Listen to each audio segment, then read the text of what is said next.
This channel does not promote any violent, harmful, or illegal activities. All content provided by this channel is meant for an educational purpose only. Top quality और consistent performance के लिए सिर्फ silver pump नाम याद रखना। Puri ISKCON Mahesh বছরের পর বছর ধরে রথের দিন যে ছবি ধরা পড়ে সেই ছবি প্রথমবার ধরা পড়ছে সৈকত শহর দীঘাতে। এই মুহূর্তে আমি দাঁড়িয়ে আছি দীঘা জগন্নাথ মন্দিরের ১ নম্বর গেটের ঠিক সামনে। সকাল ৯টায় আজকে শুরু হয়েছে বিশেষ পুজো।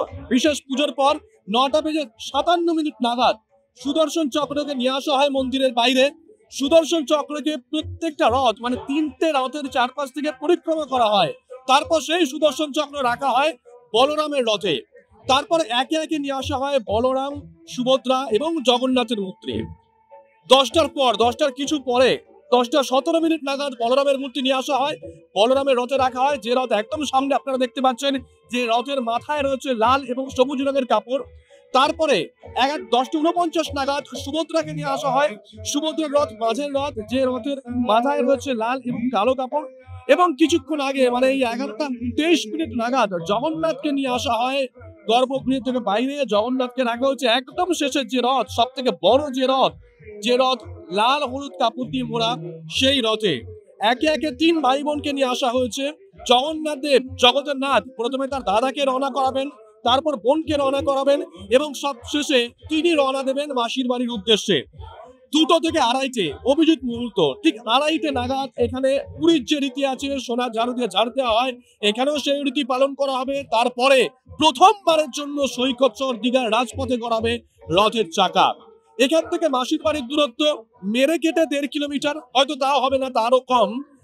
কিন্তু সেখানে যেতে যেতেই ১.৫ ঘন্টা পেরিয়ে যাবে, কারণ প্রচুর মানুষ তারা বিভিন্ন জায়গা থেকে আসতে শুরু করে দিয়েছেন। আমরা এখানে হোটেল ব্যবসায়ীদের সঙ্গে কথা বলছিলাম। শুধুমাত্র একটি পর্যটন কেন্দ্র এই দীঘা নয়, দীঘার পাশাপাশি দীঘার আশেপাশে যে পর্যটন কেন্দ্রগুলো আছে, মন্দারমণি, তাজপুর, শঙ্করপুর, বগুড়ার জলপাই, কিংবা বাংলা সীমানা পেরিয়ে যদি ওড়িশাতে যাওয়া যায় তালসারি বা উদয়পুর, বিভিন্ন জায়গায় কিন্তু ছোট ও বড় যে হোটেলগুলো আছে, কোনো হোটেলের তিল ধারণের জায়গা নেই, এমনটাই বলছেন ব্যবসায়ীরা। বুঝতেই পারছেন কত লোকের সমাগম হতে চলেছে। আর এই বিপুল সমাগম ঠিকঠাক সামাল দেওয়ার জন্য একাধিক আইপিএস পদমর্যাদার আধিকারিক তারা গত ৩ দিন ধরে এখানে পড়ে আছেন। শুধু দীঘা থানা নয়, দীঘার পাশাপাশি পূর্ব মেদিনীপুরের একাধিক থানা থেকে পুলিশ কর্মীদেরকে নিয়ে আসা হয়েছে। রাজ্যের অন্যান্য থানা থেকে, অন্যান্য জেলার থানা থেকেও পুলিশ কর্মীদেরকে নিয়ে আসা হয়েছে। এবং প্রতি বছর দুর্গাপুজো, কালী পুজোয় যারা নিয়ম করে ভিড় সামাল দেন, ভিড় সামাল দিতে যারা সিদ্ধহস্ত, সেই কলকাতা পুলিশের ১০ জন সার্জেন্ট তারাও কিন্তু গত পরশু এখানে এসে উপস্থিত হন এই ভিড় ম্যানেজমেন্ট করার জন্য। গোটা রাস্তার দুধারে ব্যারিকেড করে দেওয়া হয়েছে। ব্যারিকেডের ওপারে থাকবেন আমজনতা যারা এসছেন এই রথ দেখতে, জগন্নাথ দর্শন করতে। কিন্তু রথের রশি তাদের কাছে পৌঁছে দেওয়া হবে, যেমনটা আমরা জানতে পেরেছি। এই রথ গিয়ে পৌঁছবে মাসির বাড়ি এবং সেখানেই আগামী ৭ দিন থাকবেন জগন্নাথ, বলরাম এবং সুভদ্রা। একটা জিনিস মাথায় রাখতে হবে, দীঘার জগন্নাথ মন্দিরে ২টো মূর্তি রয়েছে, একটা নিম কাঠের মূর্তি, একটা পাথরের মূর্তি। নিম কাঠের যে মূর্তি, সেই মূর্তিই কিন্তু নিয়ে যাওয়া হবে মাসির বাড়িতে, সেখানে ৭ দিন থাকবে এই নিম কাঠের মূর্তি। আর পাথরের যে বিগ্রহ রয়েছে, সেই বিগ্রহ থাকবে এই মূল মন্দিরে। অর্থাৎ আগামী ৭ দিন যারা আসবেন দীঘাতে, তারা কিন্তু ২ জায়গাতেই, মাসির বাড়িতে এবং মূল মন্দিরে ২ জায়গাতেই কিন্তু জগন্নাথ দর্শন করতে পারবেন।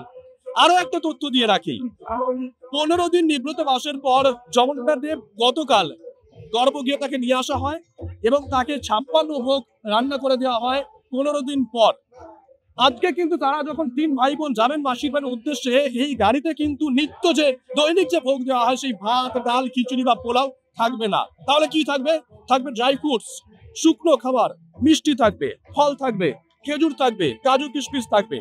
কিন্তু মাসির বাড়িতে পৌঁছানোর পর মাসি তাদের জন্য রান্না করে রাখবে এলাহি আয়োজন, ৫৬ ভোগ সেখানে রান্না করা হবে। এবং আগামী ৭ দিন ৮ দিন কিন্তু জগন্নাথ, বলরাম এবং সুভদ্রা তারা মাসির বাড়িতেই থাকবেন। তারপরে উল্টো রাতের দিন ঠিক একই রাস্তা ধরে তারা ফিরে আসবেন এই মূল মন্দিরে। ক্যামেরায় অমিতের সঙ্গে শুভজিৎ, TV9 বাংলা, দীঘা।